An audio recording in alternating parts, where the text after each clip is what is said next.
Hey Raiders, I'm here at school today. This is Sunday, April 3rd, and you probably don't know this, but you might. Today is Geologist Day. The first Sunday of April each year is Geologist Day. So happy Geologist Day. Glad that you're here, and you're probably here watching this video because you have some questions about Volcanorama. Or maybe you just want to view this so that you're ready for when you start the work on Volcanorama tomorrow in class. You'll receive a packet that looks like this. It says Volcanorama at the top, and then there's some different spaces here that you'll collect information and put it onto this page and then onto the second page. And the third page of the packet, you won't add any information here, but this is the rubric. So this is the packet that you will be working with starting tomorrow in class, April 4th, Monday, April 4th. So let's just walk through this quickly and get a feel for what will be expected and what all is in view for you as you work on this project. You get to choose a volcano of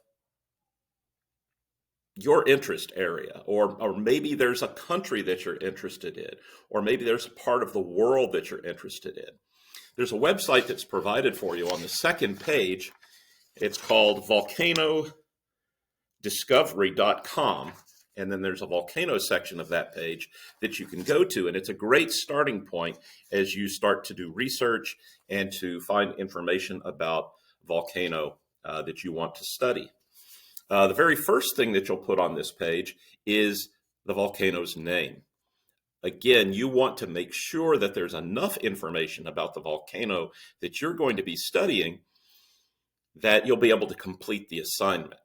You don't want to spend too much time on that, but you want to make sure that there's plenty of information about the volcano that you're studying. And some of the active volcanoes, the ones that are really actively erupting right now, whether in Indonesia, whether in East Africa, whether on Hawaiian Islands or off the coast of Italy, those are ones that are active, that are being monitored carefully, or they're endangering populations right now. You'll probably find a fair amount of information about those. So you'll put the volcano name here. The second thing that you'll put is the volcano type. Generally speaking, we talked about three types of volcanoes. We talked about cinder cone volcanoes, shield volcanoes, and stratovolcanoes, or what are also known as composite volcanoes. That's the type of information you're going to put in the second space. What type of volcano is it? The third thing that you're going to mention is the volcano status. By this, I mean, is it active? Is it dormant, kind of sleeping? Or is it extinct? Has it finished its volcanic activity? Is it no longer erupting at all? And so you'll put something like active or dormant or extinct there for volcano status. The next blank is last known eruption. And so if it's actively erupting, you'll say actively erupting. If the last time it erupted was, last Tuesday, then you'll put last eruption was on Tuesday, March, whatever. And so it could be that you've chosen an extinct volcano and the last time it erupted was hundreds of years ago. Or maybe it's dormant and it last erupted in 1980, like Mount St. Helens. The next thing that's on this page is plate tectonic context. Now, we've been talking in class about plate interactions and the different types of plate margins.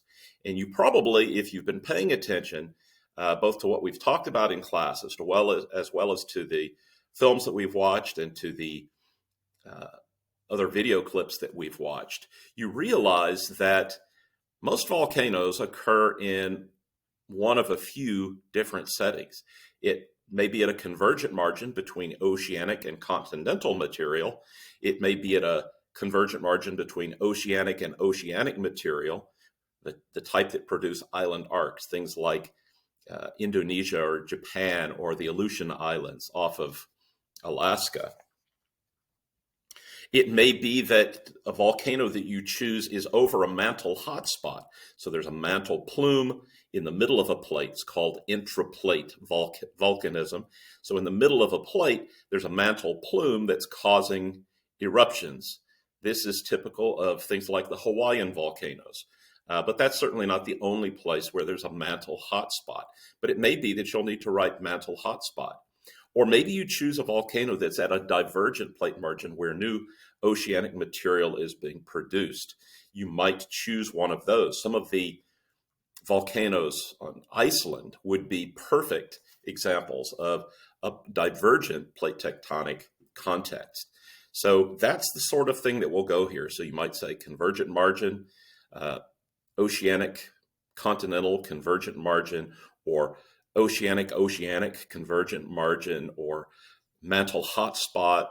Or you could choose a volcano that's on a rift zone on a continent. So there are active volcanoes on the East Africa, in the East Africa rift zone that goes all the way down the east side of Africa. And so if that's the case, you'd want to say rift zone. And that would be the plate tectonic setting.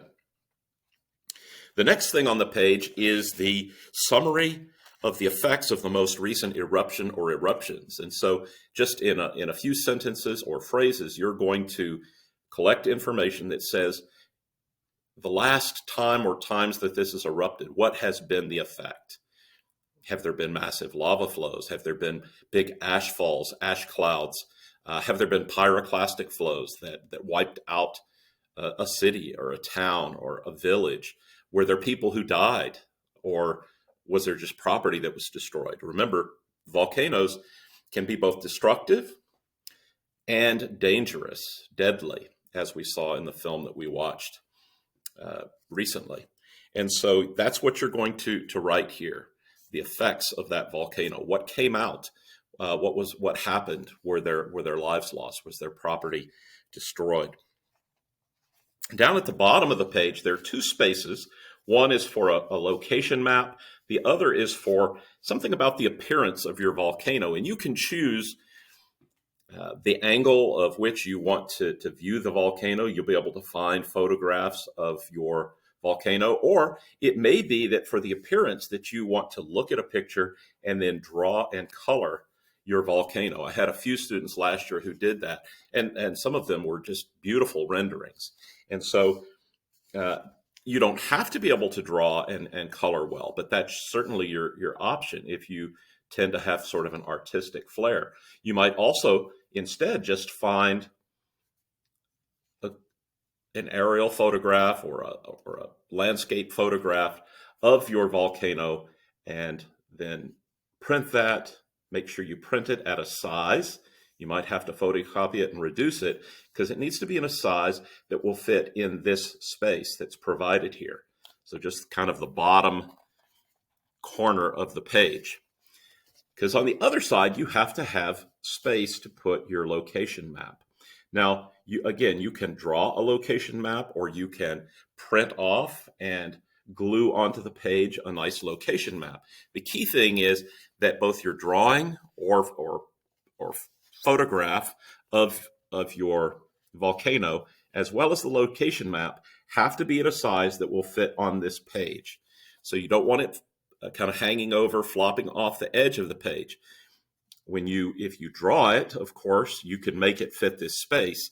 But if you print, you're going to have to be able to reduce it to a size that it will fit onto your page. And of course, if you print something, you'll want to cut it extremely neatly and use something like a glue stick to adhere it to the page. The second page of the packet gives you a lot of freedom, a lot of latitude to choose what you want to include, because here it says fun facts and important info. This could be any sort of information that you want to include about your volcano. Again, as you choose a volcano, make sure you choose one that has enough information to be able to fill in this space using just your normal writing size. You don't want to not have enough information and then have to write in big, kind of first grader printing. You need to find enough information that you can write meaningful paragraphs or have interesting, logical information in bullet points about your volcano, its eruptions. There could be things about politics, as we read about the eruption of Mont Pelée on the island of Martinique, that eruption that destroyed the city of Saint-Pierre and killed most of its inhabitants. We saw that there were political decisions that were made and judgments made by civic leaders that actually led to loss of life and property. And so that could be the type of information that you find about your volcano. But whatever volcano you choose, you want to make sure that you have enough information to complete this section. At the bottom of the page, you'll see there's a place for student name, date, and block, which block you're in. Again, at the very bottom is the website that I think is a great website for starting your research. It might be sufficient for your whole project. The third page of the packet, and I'll just mention this quickly, and you'll have this packet. The assignment is a 70-point assignment. 40 points of that are just completeness of your research. Have you found the information that you need to fill in the blanks and to fill in the space about fun facts and interesting information or important information? So completeness of your research is a big part of your grade. The rest of your grade is neatness and attractiveness. Have you done this in a neat way? So again, I want to emphasize that it's important that as you collect information, that you collect that information and write it onto a separate pieces of notebook paper, so that in a quiet place without distraction, you can later, before you turn it in, transfer the information with your neatest writing. It can be cursive if you write beautifully in cursive. It doesn't have to be cursive. I rarely write in cursive, sadly. But it should be extremely neat. It should be your neatest writing as you fill this in, because attractiveness and neatness is a key part of your grade here. And we want these to be beautiful because people in the hallway are going to see your work. And this is going to be out there for passersby to learn from what you have researched. And so that's key. Again, you'll receive this assignment on Monday, April 4th. It will be due on Monday, April 11th. So I look forward to your work. You'll have time in class on Monday and Tuesday and Wednesday to work on this, to do your research. You'll have a film in class on Thursday or Friday, depending upon your block. And then you'll have all of next weekend to be able to finish up and to make a thing of beauty that is informative and neat and attractive. So thanks. I look forward to working with you, seeing your work, and appreciate your hard work so far in earth science. Bye for now.